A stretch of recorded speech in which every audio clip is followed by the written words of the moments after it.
수치 질병관리본부에서 내려온 것을 그래서 한번 잘 유심히 보세요. 틀어주세요. 마스크를 착용을 하게 되면은 본인이 무증상 또는 경증일 때 본인의 비말이 본인의 침방울이 남에게 가는 걸 막아주기도 하고, 또 밖에서 오는 그런 침방울이 마스크가 차단이 돼서 구강 멧돼지는 입이나 또는 코로 들어가는 것을 막아주는 그런 역할을 통해서 진행을 하게 됩니다. 그래서 저희가 마스크를 쓸 때는 어느 정도 그 침투 수분을 막아줄 수 있는 그런 덴탈 마스크나 비말 차단용 마스크를 쓰게 되는데요. 문제는 이 마스크를 제대로 쓰지 않았을 경우에는 그런 효과를 볼 수 없다는 겁니다. 가장 대표적인 예가 마스크를 쓰지만 답답해서 이렇게 코를 노출하고 이렇게 턱에 걸치고 계시거나, 아니면 마스크를 쓰시게 되면 자꾸 답답하니까 이 표면을 자꾸 만지시게 됩니다. 근데 이 표면에는 많은 그런 오염물질들이 묻어있기 때문에 이걸 손으로 만지고 내리고 하시면서 이 손에 그런 바이러스나 오염물질이 묻어있다가 눈을 부비거나 코를 후비거나 입을 만지고 얼굴을 만질 때 이 마스크에 묻어있던 이 오염물질 바이러스가 눈, 코, 입으로 들어갈 수 있기 때문에 마스크 착용만으로는 불충분하고 손 씻기, 손 세정을 같이 해주셔야 됩니다. 그리고 마스크를 착용하실 때는 가급적이면 이 겉표면을 만지지 말고 쓰실 때도 겉에 안전한 부분만을 만져서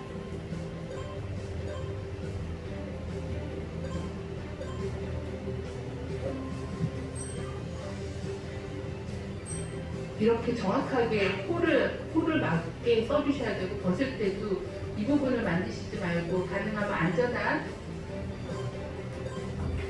이 귀에 거는 거기만 만져서 이렇게 관리해주시는 그런 게 필요합니다. 그래서 마스크가 모든 것을 다 보장해주지 않는다. 마스크 플러스 손 씻기를 같이 하셔야 되고, 마스크도 제대로 쓰시고 또 안전하게 겉표면을 만지지 않게 안전하게 착용하셔야만이 제대로 된 예방 효과를 보실 수가 있다라고 다시 한번 설명드립니다. 손 씻기.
일상생활 중에 자신도 모르는 사이에 손에 많은 세균이 묻을 수 있습니다. 특히 세균이 서식할 가능성이 높은 화장실을 이용한 후에도 손을 씻지 않거나 올바른 방법으로 씻지 않는 경우가 많은데요. 화장실 이용 후 손 씻기에 따라 손에 남는 세균이 어떻게 달라지는지 관찰해 보았습니다.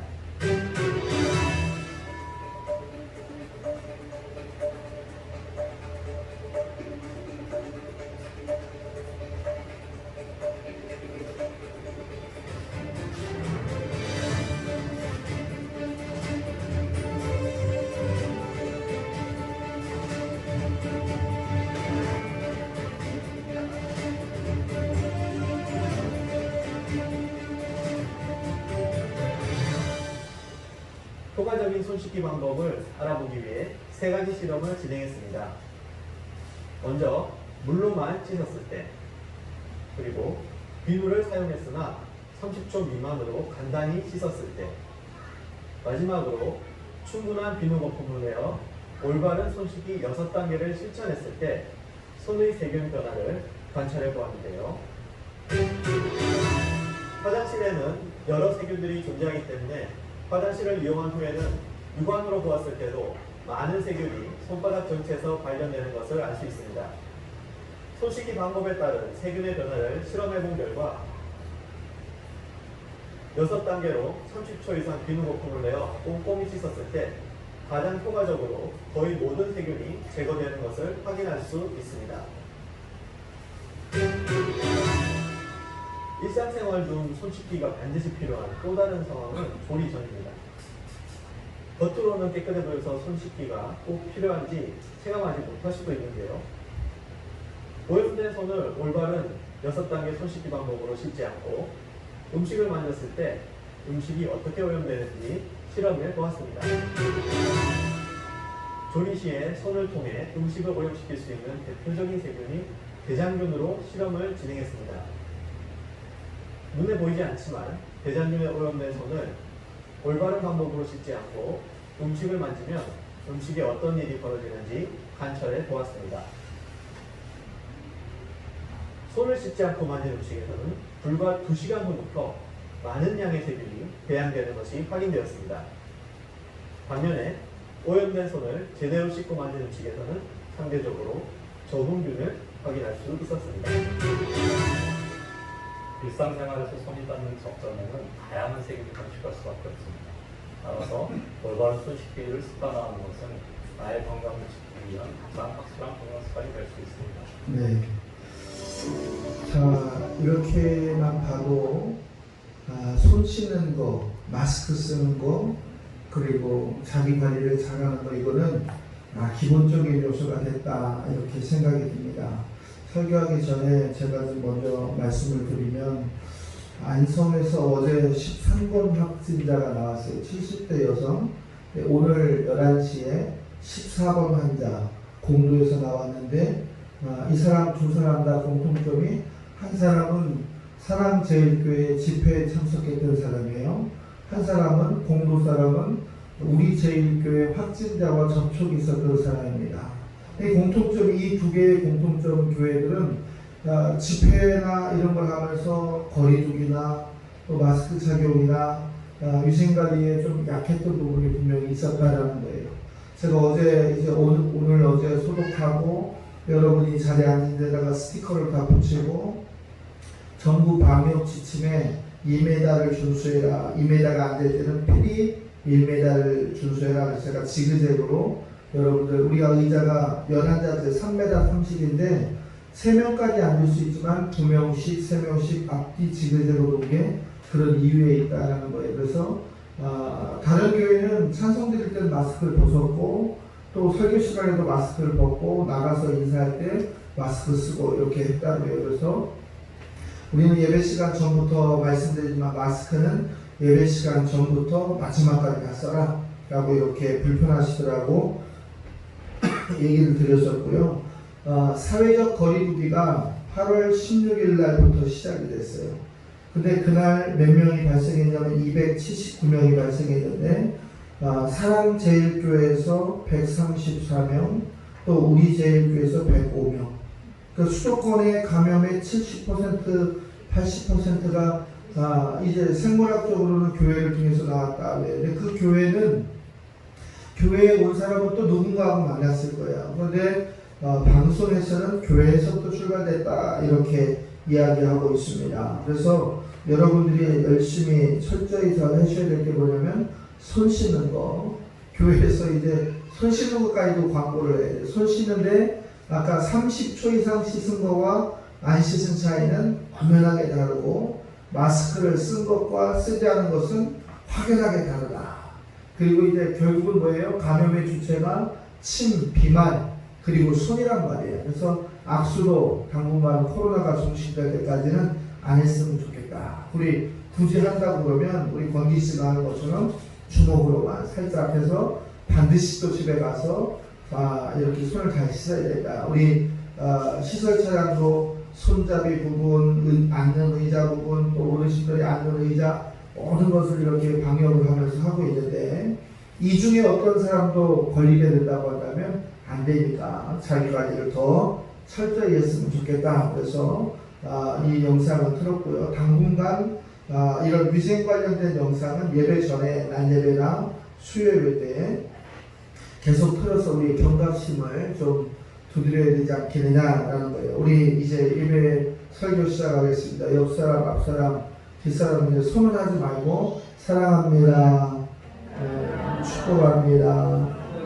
감사합니다. 이 코로나19 때문에 제한적인 요소들이 많이 있어요. 직장에서도 눈치 볼 수밖에 없고, 교회에서 왔다고 그런 병원에서 눈치를 보고 많은 사람들이 집합 기준에 돼 있어요. 그리고 특별히 코로나 2단계 기준에 집합 금지 대상이 50명 이상 100명 이하예요. 그래서 제가 지난주 거, 지지난주 거 우리 거 카운트 해보니까 46명, 7명 이 정도 선이에요. 그래서 지침과 방역에는 기준은 잘 따르고 있다라는 거예요. 그럼에도 불구하고 우리가 자유롭지 못하다고 하는 것, 오늘 자유를 영원토록 누리려면 이라고 하는 말씀을 통해서 이 시대에 우리에게 필요한 영적, 육적 질서를 우리가 정리해 봐야겠다. 인류 역사상 얼마나 많은 질병과 두려움이 우리를 이끌었는지 모릅니다. 그리고 인생들은 그것을 탈출하기 위해서 또 얼마나 많은 노력을 했는지 몰라요. 지금 실제 코로나19로 인해서 확진자가 전 세계에 2140만 명 정도가 됐어요. 그러니까 한국 인구의 반 정도가 전 세계에서 코로나로 확진되어 있고, 사망자가 76만 명, 용인시 인구만큼의 사람이 전 세계에서 사망을 했고, 우리나라에서도 305명이라는 사람이 이 질병으로 인해서 사망을 했는데 멈출 기세가 아직도 보이지 않고 있다는 것이 우리를 두렵게 하고 있는 원인이 되고 있다는 거예요. 뭔가에는 얽매여 있는데, 뭔가에는 묶여져 있는데, 모든 방법을 다 동원해봐도 그 기준에서 우리가 자유롭지 못하다라는 거예요. 어떤 분은 질병에 결박되어서 자유롭지 못하고, 어떤 분은 가난에 결박되어서 자유롭지 못하고, 어떤 분들은 심신에 연약한 일에서 악한 영에 의해서 자유롭지 못해서 사탄의 노예가 되고 그 안에서 죽어가는 사람들도 많이 있습니다. 그러면 이 모든 것이 하나님의 뜻인가? 하나님은 우리가 억눌려 살고 얽매여 살고 눌려 사는 것을, 자유롭지 못하는 것을 우리에게 원하시는가? 그렇지 않습니다. 레위기 25장 10절의 말씀해 보니까 제50년 거룩하게 하여 거민을 모두에게 자유롭게 하라. 자유를 공포하라 얘기하시면서 하나님이 우리에게 원하시는 것은 참된 자유함으로 사는 것이다 라는 거예요. 미국에 가면 이제 자유의 여신상이 있잖아요. 얼마나 많은 사람들이 자유를 갈망하는가 하는 것을 보여주고 있는 단면이다. 성경에서 이야기하는 자유라고 하는 것은 사슬에 얽매였던 자를 풀어준다. 또 얽매였던 데서 벗어나서 그가 아무런 구애를 받지 않는다. 이것이 성경이 이야기하는 자유입니다. 저도 여러분도 모르는 사이에 우리는 무엇인가에 얽매여 있다고 한다는 것을 깨닫는다면, 그것을 우리가 할 수 있는 것이 아니라는 것도 깨달을 수 있다면, 하나님께서 이 모든 것에 대해서 자유롭게 하시는 참된 주인이라는 사실 또한 우리가 깨닫고 나아갈 수 있기를 주의 이름으로 부탁을 드립니다. 오늘 참된 자유, 영원한 자유를 누리려고 한다면 첫 번째 우리가 바라봐야 될 것이 있는데, 주의 영이 거하시는 곳, 주의 영이 있는 곳, 그것을 우리가 간구해야 된다라는 거예요. 오늘 17절의 말씀에 보니까 주는 영이시니 주의 영이 계신 곳에는 자유함이 있다, 이렇게 말씀하고 있습니다. 여기에서 주의 영은 무엇이냐? 성령이시다라는 거예요. 성령은 이 세균처럼 우리를 죽이고 압제하고 두렵게 하고 묶어놓고 영적인 권세에 눌려있게 하는 것이 아니라 깨어나게 하고 바라보게 하고 회복시키게 하고 살리게 하시는 분명한 하나님이시다라는 거예요. 창세기 1장 2절 말씀에도 보면 땅이 혼돈하고 공허하며 흑암이 깊음에 있을 때에도 하나님의 영은 수면 위에 운행하셨다. 이미 성령은 운행하셨고 성령은 역사하셨고 성령은 주관하고 계셨다라는 거예요. 여러분에게 어떠한 것이 여러분을 오늘 결박하고 있는가를 성령 하나님께 내어놓고 그것을 회복시키고 그 문제가 풀릴 수 있는 결단의 아침이 되시기를 주의 이름으로 부탁을 드립니다. 아까 영상에서도 잠깐 봤지만 이 지구상에는 수백만의 우리가 알지 못하는 많은 균들과 실체들이 있어요. 또 우리를 유익하게 하는 공기라든지 또 우리를 참 자유롭게 하는 많은 요소들도 보이지 않는 것들도 있어요. 예를 들면 여러분에게 보이지 않지만 휴대폰을 통해서 많은 전파가 돼서 사람을 편리하게 한다든가 이러한 많은 역할들이 우리에게는 좋고 나쁨이 계속해서 나타나고 있다. 로마서 8장 2절의 말씀에 보면 예수 그리스도 안에 있는 생명의 성령의 법이 죄와 사망의 법에서 우리를 해방시켰다. 너를 해방시켰다라고 이렇게 이야기하고 있어요. 성령의 법이 우리를 살게 하신다는 사실을 꼭 기억하고 결단하고 고백할 수 있는 저와 여러분이 되시기를 주의 이름으로 부탁을 드립니다. 왜 성령은 생명이냐? 왜 성령은 살리는 영이냐? 왜 성령은 희망을 주고 소망을 주는 것이냐라고 하면 이미 죽은 영혼을 살릴 수 있는 권세가 우리에게 온전히 있기 때문에 그렇다라는 거예요. 자수성가한 사람이나 또 많은 돈을 가진 사람이나 자기의 처약이 철저한 사람들 아무리 마음을 고치려고 하고 깨우치려고 해도 자기는 못 고쳐요. 그러나 하나님이 역사하면 그 마음을 바꿀 수 있고 회복할 수 있다라는 거예요. 에베소 2장 1절의 말씀에 보면 그는 성령은 허물과 죄로 죽었던 너희를 살리셨도다 그랬어요. 성령이 우리를 살리고 성령이 여러분의 가정을 살리고 우리의 공동체를 살리는 줄을 믿으시기를 주의 이름으로 축복합니다. 예수 탄생 700년 전에 예언되었던 이사야 61장의 말씀에 보면 주 여호와의 영이 내게 내리셨으니 이는 여호와께서 내게 기름을 부으사 가난한 자에게 아름다운 소식을 전하게 하며 보내사 마음이 상한 자를 고치시며 포로된 자에게 자유를 갇힌 자에게 노임을 선포하신다 그랬어요. 포로된 자에게 자유를 주시는 것 그것이 하나님이 우리에게 원하시는 참된 기쁨이다 라는 거예요.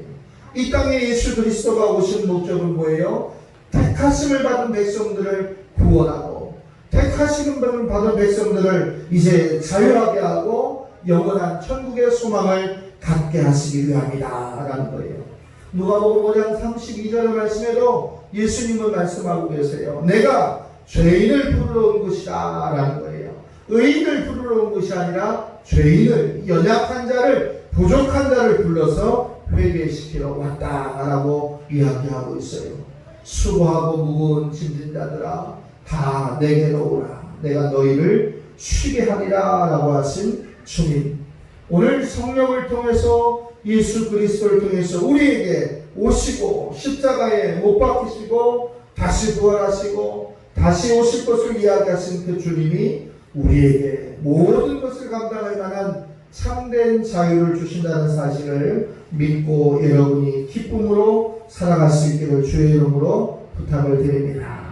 두 번째로 보면 주의 영이 계신 것과 예수 그리스도가 계신 것이 참된 자유의 영을 우리가 가질 수가 있는 것이다 라는 거예요. 성경은 예수를 무엇이라고 이야기하고 있냐면 길이요 진리요 생명이다 이렇게 말씀하고 있어요. 요한복음 14장 6절에 보면 아버지께로 말미암지 않고는 갈 수가 없다. 나를 말미암지 않고는 하나님께 갈 수가 없다라고 이야기하면서 참된 길, 참된 진리, 참된 생명은 주 예수 그리스도다. 갈라디아서 5장 1절의 말씀에도 그리스도께서 우리를 자유케 하시려고 자유를 주셨으니 그러므로 굳세어서 다시는 종의 멍에를 매지 마라 라는 거예요. 하나님이 우리에게 원하는 것은 자유함을 갖는 거예요. 기쁨을 갖는 거예요. 생명을 쏟는 것을 우리 하나님은 원하시고 계신다라는 거예요. 여러분이 이 시간 코로나로 인해서 경제로 인해서 더위로 인해서 어떠한 것으로도 여러분이 묶여져 있고 고통 가운데 있다고 한다면 예수 그리스도의 십자가의 보혈로 모든 것을 깨끗이 치유받을 수 있는 저와 여러분 되시기를 주의 이름으로 부탁을 드립니다. 진리가 있는 곳, 그것에 생명이 있고 기쁨이 있고 회복이 있다라는 거예요. 좀 부족하면 어떻습니까? 미련하면 어떻고 어리석고 둔하면 어떻습니까? 그 안에 예수님이 계신다고 한다면 참된 자유가 있다는 사실을 기억하시길 바랍니다. 좀 부족하고 미련하고 어른하고 이제 무난한 것 같다 할지라도 그 안에 예수가 있는가? 내 삶에 예수가 나를 지배하고 있는가? 예수가 나와 동행하고 있는가? 예수로 말미암아 내가 살아가고 있는가? 믿음의 주여 온전케 하시는 예수님을 바라보라 라고 이야기하고 있는데 그 예수를 내가 지금 기억하고 있는가라는 거예요. 유명한 부흥사였고 전도자였던 무디 목사님 1871년 시카고에서 미국 시카고에서 대화재가 됐어요. 지금부터 한 120, 30년 전에 엄청난 이제 화재가 났는데 몇 킬로를 태웠냐면 반경 10킬로를 다 태워버렸어요. 10킬로를 다 태워서 당시에 이재민만 10만 명이 넘고 그 자리에서 화재로 죽은 사람이 300명이 넘었습니다. 그때 기도하던 무디 목사에게 많은 사람들이 찾아왔어요. 하나님의 뜻은 어디에 있느냐? 그리고 어떠한 것이 지금 우리가 결단해야 될 것인가? 라는 질문들이 많이 쏟아지고 있을 때 한 기자가 무디 목사님에게 이렇게 물었어요. 목사님, 이제 목사님은 이 화재에서 어떠한 피해도 받지 않았습니까? 라고 이렇게 물을 때 중요한 것은 안 탔습니다. 결국은 뭐예요? 나도 탈 거 다 탔다라는 거예요. 이 목사님이 내게는 중요한 것은 타지 않았습니다. 이 기자가 묻습니까? 옷입니까? 금은 보화입니까? 가구입니까? 목사님이 소중하게 생각하는 그것이 무엇입니까? 라고 이렇게 물을 때 무디 목사님은 이렇게 얘기했어요. 내 안에 이 화재로 인해서 수십만 명이 고통을 당하고 있지만 내 안에 예수 그리스도는 타지 않았습니다. 내 안에 예수 그리스도는 지금 이 자리에 계십니다. 라는 거예요. 코로나가 확산되고 있는 지금, 이제 물난리로 인해서 고통을 받았던 지금, 이제는 폭염주의보로 인해서 우리에게 또 다른 고통이 오는 이 삼중고의 시기에 지금 우리가 당하고 있는데 그럼에도 여러분의 심장에 예수가 타지 않고 예수와 동행하고 예수와 함께 참된 자유를 가질 수 있는 저와 여러분 되시기를 주의 이름으로 부탁을 드립니다. 시편 119편의 말씀에 보면 주의 율법은 진리다 라고 있습니다. 예수를 가지고 있는 것이 참된 자유의 기준이다 라는 거예요. 여러분들 한 주간을 살아갈 때 예수로 말미암아 기뻐함을 가질 수 있는 저와 여러분이 되시기를 주의 이름으로 부탁을 드립니다. 마지막으로 하나를 더 보면 예수 그리스도로 말미암아 사유하심을 받는다. 로마서 8장 1절의 말씀에 보니까 그리스도 예수 안에 있는 자에게는 결코 정죄함이 없다. 예수 그리스도 안에 있는 자는 정죄함이 없다. 우리의 죄를 이미 다 대신 지어 주셨기 때문이다. 어떤 사람들은 생각합니다. 내가 예수 믿은 지 몇 년 되지 않았고 내가 예수 그리스도를 영접한 시간이 짧고 과정이 안 돼 어떻게 우리의 죄에 대해서 이미 그분이 감당하셨는가? 성경은 우리의 태어나신 바부터 우리의 머리털부터 우리의 생각조차도 주님은 이미 알고 계시고 그분이 우리를 택하여 지목하였고 지금 이 자리에 앉아서 이 위기의 시대에도 예배를 드리고 있는 여러분이 여러분의 자유로 예배를 드리려 온 것이 아니라 여러분 안에 있는 성령이 주장하셔서 오셨다는 사실을 깨달으셔야 될 줄로 믿습니다. 갈라디아서 1장 4절의 말씀에 보면 그리스도께서 하나님 곧 우리 아버지의 뜻을 따라 이 악한 세대에서 우리를 건지시려고 우리의 죄를 위해서 자신의 몸을 드렸다. 이사야서 53장의 말씀 그가 찔려온 우리의 허물을 인하며 그가 상함은 우리의 죄악을 인함이라. 그가 징계를 받음으로 우리가 평화를 누리고 그가 채찍에 맞음으로 우리가 나음을 입었도다. 예수 그리스도의 십자가의 피는 우리의 제사함의 기준이 되고 우리의 죄의 자유함의 기준이 되고 우리를 영원히 해방시키는 기준이 된다고 성경은 이야기하고 있습니다. 1987년 11월 29일 날 이제 이라크의 바그다드에서 대한민국으로 온 대한항공 비행기에 115명이 타고 있었습니다. 근데 이 비행기에 김현이라고 하는 북한 공작원도 같이 타고 있었어요.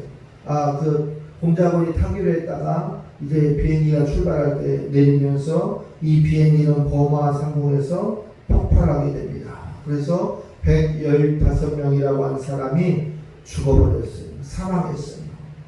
그리고 이제 카일리 폭발범이었던 김현희 씨가 교도소에 갇혀 있을 때 김현희 씨에게 가장 먼저 말을 건넸던 사람은 누구였냐면 예수 그리스도를 믿었던 간수였어요. 이 간수는 김현희 씨에게 성경을 주면서 성경의 한편에 책갈피를 꽂아서 한 구절을 소개했습니다. 로마서 5장 8절의 말씀, 우리가 아직 죄인 되었을 때 그리스도께서 우리를 위하여 죽으심으로 하나님께서 우리에 대한 자기의 사랑을 확증하셨느니라. 내가 이미 죄인 되어서 아무것도 할 수 없고 무능력한 그때에도 하나님은 이미 나를 사랑하셨고 그 사랑에 대한 확증을 증거하셨다는 말씀을 매일같이 김현희 씨에게 소개하고 그것에 대해서 상담을 했습니다. 지금 이 자리에 앉아있는 저와 여러분에게도 우리가 주님을 모를 때에도 이미 주님은 우리를 위해서 십자가의 사랑을 증거하셨고 그 사랑으로 우리를 확증하셨다는 사실을 믿으시기를 바랍니다. 이 김현희 씨는 결국 예수를 영접하게 되고 여러 교회에 다니면서 예수 그리스도를 전하는 회개의 전도자, 말씀의 전도자로서 그의 바뀌어진 인생을 살아가는 것을 볼 수가 있고 이제는 115명을 죽이게 했던 사망의 권세에서 복음의 생명을 살리는 참된 증인으로 그가 자유함을 받았던 사람이었다라는 거예요. 고린도후서 5장 17절의 말씀, 그러므로 그리스도 예수 안에 있는 자에게는 새로운 피조물, 예수 안에 있으면 새로운 피조물이라. 보라, 이전 것은 지나갔으니 새 것이 되었도다 라고 합니다. 오늘 8월의 세 번째 주일, 모든 것이 우리의 신앙을 압박하고 있는 이때에 그 사랑을 경험하고 그 예수 그리스도를 경험하고 그 십자가의 피를 기억하는 여러분이 되셔서 주 안에서 참된 자유함을 갖고 주 안에서 새 삶으로 성령의 인도하심으로 또 하나님이 주신 자유함으로 예수님의 권세로 승리할 수 있는 저와 여러분 되시기를 주의 이름으로 축복합니다. 코로나19도 경제적 어려움도 인생의 많은 문제도 건강도 모든 것도 우리를 구속할 수 없다는 사실을 말씀 안에서 찾고 그 말씀으로 승리할 수 있는 저와 여러분의 한 주가 되시기를 주의 이름으로 축복합니다. 기도하겠습니다.